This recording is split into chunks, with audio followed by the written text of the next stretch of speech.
You didn't lose that deal because you weren't smart enough. You lost it because you were still thinking. Somewhere, right now, someone with half your intelligence and half your caution is signing a contract you were still reviewing. They didn't wait for certainty. They didn't wait for the second opinion, the extra spreadsheet, the article that would finally make them feel ready. They moved. And the asset, the deal, the property, the position, now belongs to them. Not because they were better, because they decided while you deliberated. You call it being careful. You call it due diligence. You call it just wanting to be sure. But past a certain point, that isn't wisdom. It's fear, wearing a lab coat and holding a clipboard, telling you it's still gathering data. Machiavelli knew this 500 years before your last unopened investment app notification. He wrote that the wise man does at once what the fool does finally. Read that again. Not that the wise man never thinks, that the wise man stops thinking on command, and the fool keeps thinking until the decision is made for him, usually by someone faster. Here is what nobody tells you about money. It does not reward the most correct decision. It rewards the first sufficient one. The market does not wait for your confidence to catch up to your opportunity. It closes the door and hands the key to whoever was already standing there. By the end of this, you will understand exactly why overthinking is not a personality trait. It's a habit you built, one hesitation at a time. And it is the single most expensive habit you have. You will see the mechanism. You will feel it in decisions you've already made this month. And you are not ready yet for the one move the wealthy make on purpose. The one that looks reckless from the outside and is actually the coldest, most disciplined thing they do. We will get to it. Stay with me. Phase 1. The cost of the pause. You think hesitation is free. It isn't. It is the most expensive thing you own, and you've never once seen the bill. Picture the Sunday night dread. You know the one. The quiet unease that crawls in around 9 o'clock, right before the alarm resets for Monday. You feel it in your chest before you feel it in your head. You tell yourself it's just tiredness. It isn't. It's the sound of a decision you didn't make 3 years ago, still charging you interest. Here's the part they never teach you. Every time you say, "Let me sleep on it," you are not buying safety. You are buying a delay, and delays are never free. Someone is always collecting the fee. The apartment you didn't put an offer on, the stock you were going to look into more, the negotiation where you took the first number because pushing back felt uncomfortable and you needed the discomfort to end more than you needed the extra money. None of that vanished. It went somewhere. It went into someone else's account. You are terrified of the wrong decision, so you make the easiest one instead, none at all. And you call it patience. This is not patience. This is not caution. This is not wisdom. This is a nervous system protecting itself from the discomfort of choosing, dressed up in a word that sounds responsible. Consider the two bidders on the same house. Both see the listing the same morning. One calls the agent within the hour, signs by evening. The other wants to think about it, sleep on it, run the numbers one more time. By the time the numbers are run, the house is gone. Not because the first bidder was richer, not because the first bidder was smarter, because the first bidder understood something the second one didn't. A good enough decision made now beats a perfect decision made never. You do this with money every week in miniature. You do it with the course you never bought, the side account you never opened, The raise you never asked for because you wanted to find the right moment. The right moment is a myth built by people who need permission to stay comfortable. There is no right moment. There is only the moment you're in and what you do with it. Here's the math you don't want to do. Hesitation doesn't cost you the price of the thing. It costs you the price of the thing plus everything that thing would have become in your hands over time. That's the real invoice. And it's due whether you look at it or not. Phase 2. The herd of hesitators. Here's what the broke never see. They are not competing against the smartest people in the room. They are competing against the fastest. And they keep losing without understanding why. Look at the coworker who has been researching the best investment platform for 3 years running. Every review cycle, they mention it again. Still comparing fees, still reading one more article, still waiting to feel certain. Meanwhile, the person 2 desks over opened an account on a slow Tuesday afternoon, put in what they could, and hasn't thought about it since. That account has now grown through 2 market cycles. The researcher has grown through 0, because you cannot compound a decision you haven't made. This is not a story about luck. This is not a story about starting capital. This is not a story about who got the better tip. This is a story about who moved and who didn't. You feel this most sharply in a room. You know the moment. Someone younger than you, someone with less experience than you, someone you privately think isn't as sharp as you, says something with total conviction, and the whole room leans in. Not because they were right, because they committed to a position while you were still weighing 4 of them. Conviction reads as competence, even when it isn't. Hesitation reads as weakness, even when it's caution. The room cannot tell the difference, and neither can the market. And this is where most people bleed out. Not in one dramatic loss, in 1,000 small forfeits. The promotion that went to the person who asked for it while you were still deciding if you deserved it. The deal that closed with someone else's signature while yours sat in a drafts folder. The opportunity that simply stopped waiting because opportunities don't wait. They expire. The predator does not hold a meeting before it strikes. It does not wait for the herd to feel safe. It moves the instant the opening appears, because the opening is the only thing that's real. Everything else is a story you tell yourself to feel less exposed. The predator eats first, and eats fresh, because it acted while the moment still belonged to it. You have spent years training yourself to be the scavenger, circling at a distance, waiting for the danger to pass, arriving only once everything worth taking is already gone. The scavenger does not starve because it's weak. It starves because it waits for permission that predators never ask for. Phase 3, the machine of compounding delay.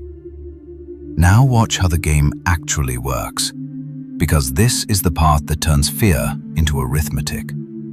Say you have $10,000 sitting still while you figure out the right move. You decide today, and it grows at a steady rate for 30 years. You decide 3 years from now instead. Same amount, same rate, just 3 years later. And you don't just lose 3 years of growth. You lose 3 years of growth on the growth. The gap between those 2 numbers by year 30 is not small. It is not a rounding error. It can be tens of thousands of dollars, sometimes more, depending on the rate. And you paid every cent of it for the privilege of feeling ready.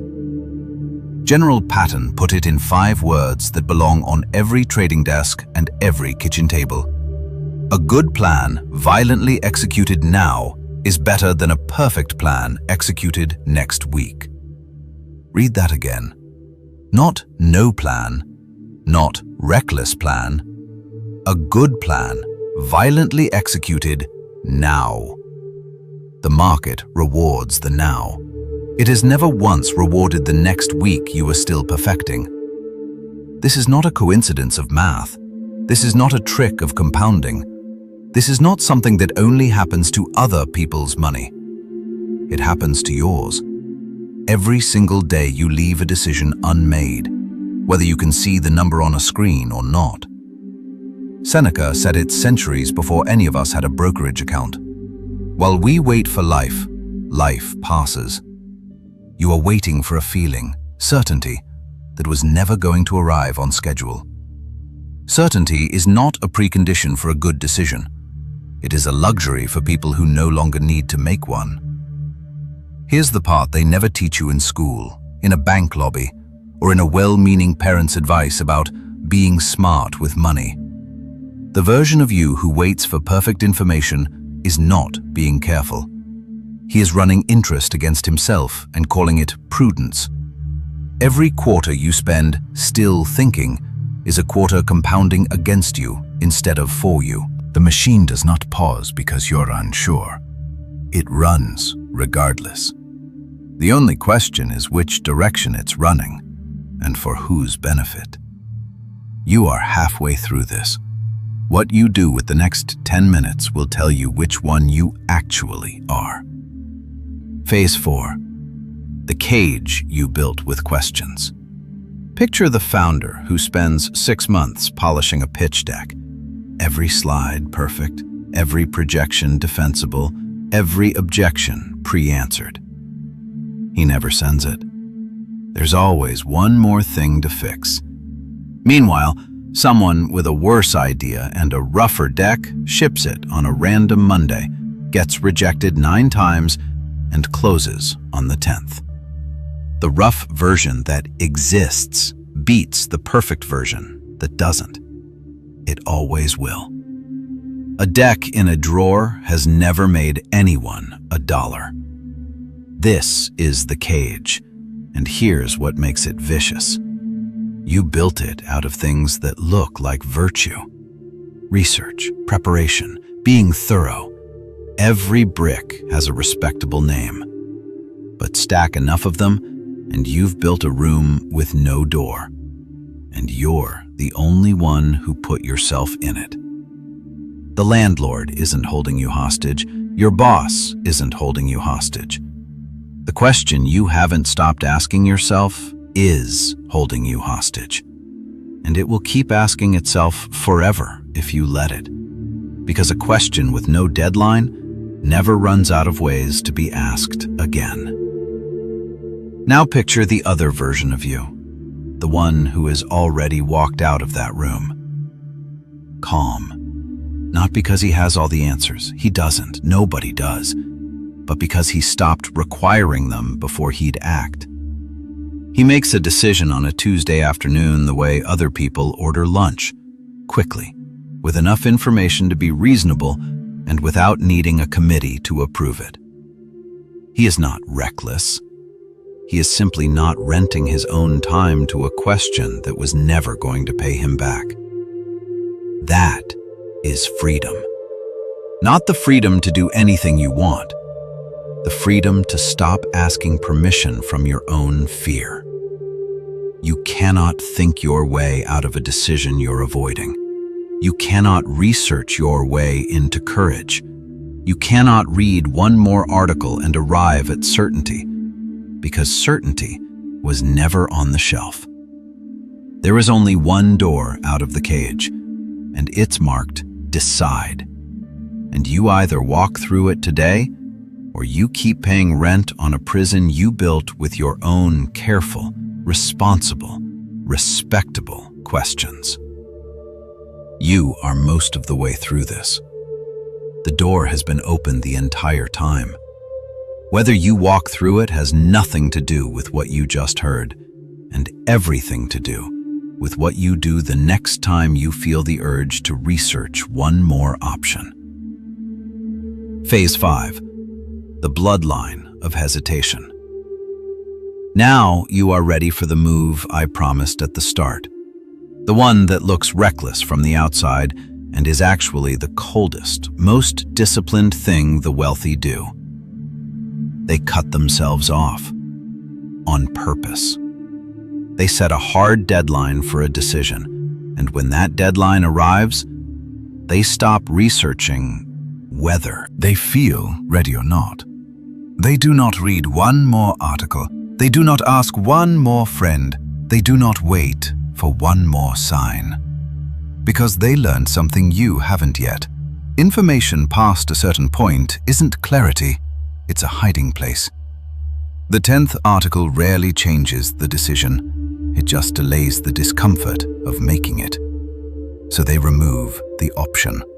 They pick a date, and on that date, they act, ready or not, because ready is a feeling, and feelings are not a strategy.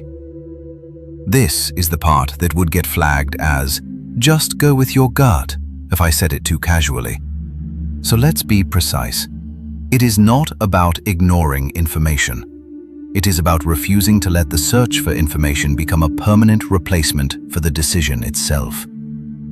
There is a moment where more research stops serving you and starts serving your fear. The wealthy learn to feel that moment, and the instant they feel it, they stop and they move. Here's why this matters beyond you. The parent who worked 40 years, played it safe with every decision, deferred every risk to someday, and retired with nothing but a pension check and regret. That pattern doesn't die with them. It gets inherited. The child watches how money decisions get made in that house.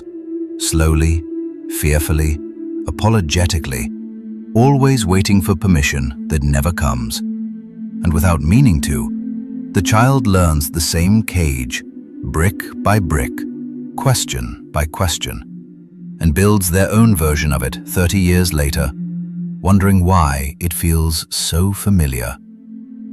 This is not about your bank account. This is not about this year. This is not even about you, if you have people who watch how you decide. This is about which pattern gets passed down the table, the one where the family waits, or the one where the family moves. This next move separates the owners from the owned. Two households, same street, same income, roughly 20 years ago. One kept thinking it over on every opportunity that crossed their path. The other kept a rule: decide fast, decide often, adjust later if wrong. 20 years later, one household owns things. The other still rents the exact same fear it started with, just older and more tired. The predator and the scavenger were never about strength. They were always about the half-second it takes to commit. Here is who you are on the other side of this. You are the person who decides in minutes what used to take you months. Not because you stopped caring about getting it right, but because you finally understood that getting it right was never going to arrive wearing a sign that said, now. You move while the room is still forming opinions. You are calm in a way that unsettles people who are used to watching you hesitate, because calm and fast, together, look like something they don't have a name for yet. You watch the herd circle the same decision for the 40th time, and you no longer feel superior. You just feel finished with that version of yourself. There is a price for this, and you should know it before you pay it. You will feel exposed the first few times you decide without full certainty, because you have spent years using research as a shield. And shields are heavy to put down. You will lose the comfort of still thinking about it, which was never comfort. It was just a slower kind of pain. You will occasionally be wrong, quickly, in public, and you will have to fix it instead of hiding behind the fact that you never technically committed. That trade is not optional. It is the toll for owning your decisions instead of renting your indecision. The version of you that needs 17 tabs open to choose a savings account has to die today. Not gradually, today. He was never protecting you. He was billing you, quietly, for years, and calling it responsibility. There is one more layer to this. How the wealthy make decisions irreversible on purpose, removing their own ability to change their mind once they've committed. Because a decision you can still walk back from isn't really a decision. It's a maybe with better posture. That is a conversation for another time. You are not fully ready for it yet, but you are closer than you were 25 minutes ago.